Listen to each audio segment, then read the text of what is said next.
Hi, this is Alan Mark here from Mark Ventures. Today I'll be addressing a commonly asked question, which is what is the process of buying or acquiring a company? So I have simplified the process down to a 7-step, which it begins from, first of all, you will go through certain business databases. There are some popular ones such as businesses for sale and a few others which you can pretty much find easily by Googling businesses for sale. And it really depends on which region in the world you are in. You might want to zero in on the particular areas of interest just as a filter of where you want to find your opportunities or deals. So when you see a business ad that you're interested in, first of all, you submit for the inquiry, and typically it might be a broker representing the deal, or sometimes it could be the owner themselves. So after that you wait for the response. And second part, if you get a reply, for instance an email from the inquiry you made, be prepared to sign what we call as a confidentiality agreement, or an NDA, non-disclosure agreement. The purpose of an NDA is to protect especially the seller or the parties who are selling the business, the sensitive information with regards to the company, such as the financials, perhaps trade secrets,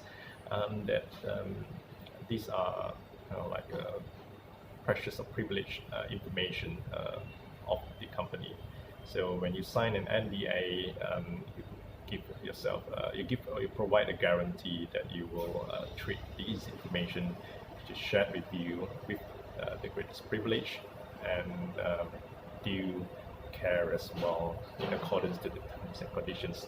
So without going into too elaborate details, typically an NDA is a standard formality for assessing further information about the companies for sale.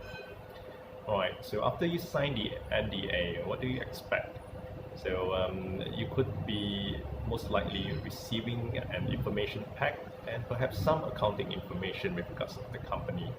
So upon receiving those information, the process after that is to review the information which is shared with you, understand certain aspects and elements of the company. Sometimes there may not be a lot of information shared at this stage. Sometimes it's a process where you will get more and more information along the way, and so it really depends on the broker or the seller as well, and perhaps their level of comfort of sharing different levels of information with you. So upon doing your analysis, sometimes what we do, if we have enough information, we do receive cases where there's a ton of information which are being sent over for our review as an investor / a buyer, of course. From then, if we have the right kind of information, we could do a valuation based on the information we receive. So if we don't, we could save it for the later stage. And moving on to the next stage would be a request for a meeting with the seller. It could be a meeting which you have, which is off-site, somewhere nearby to the business premises, in order to protect the privacy of the seller wanting to sell the business. Sometimes the reason is the seller doesn't really want his or her employees to know that the business is for sale.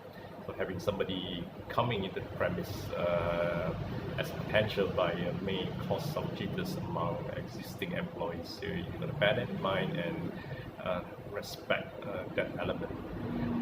Okay, after having a meeting with the seller, what to talk during the first meeting, that will be a topic I could address in the next video, but not this time. It will be the process of perhaps requiring or requesting for more information if you need more information, and to process the deal towards the confidence that you are ready to make an offer. So naturally, the next progression of this process is to make an offer. So some people would make an offer which they think that's it, meaning that okay, the seller will accept it or reject it, and that's the end of it. Sometimes there is a little bit more process behind this, where you can think of it as a bit of a negotiation process. So it could be a process of a few negotiation with regards not just to the price and the terms, perhaps as well to the overall structure of the business. There are a lot of elements to be considered at this point as well. So if things go well, your offers and the negotiation comes to an agreement and is being accepted by both parties, that's great.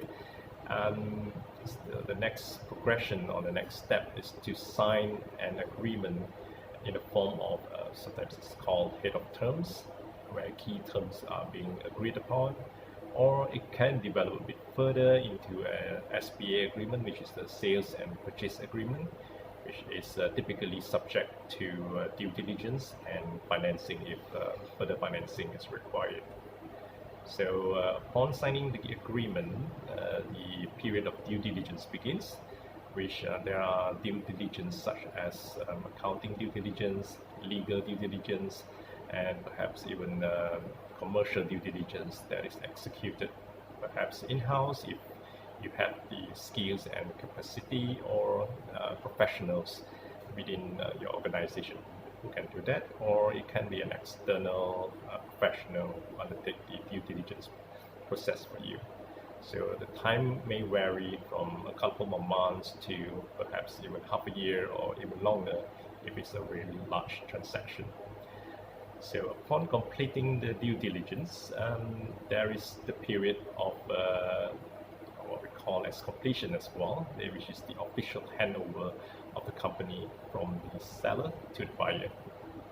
So that's the overall process from start to finish, and I wish you the best of luck in your journey of buying business, or if you're a seller, selling your business to the right or the perfect buyer.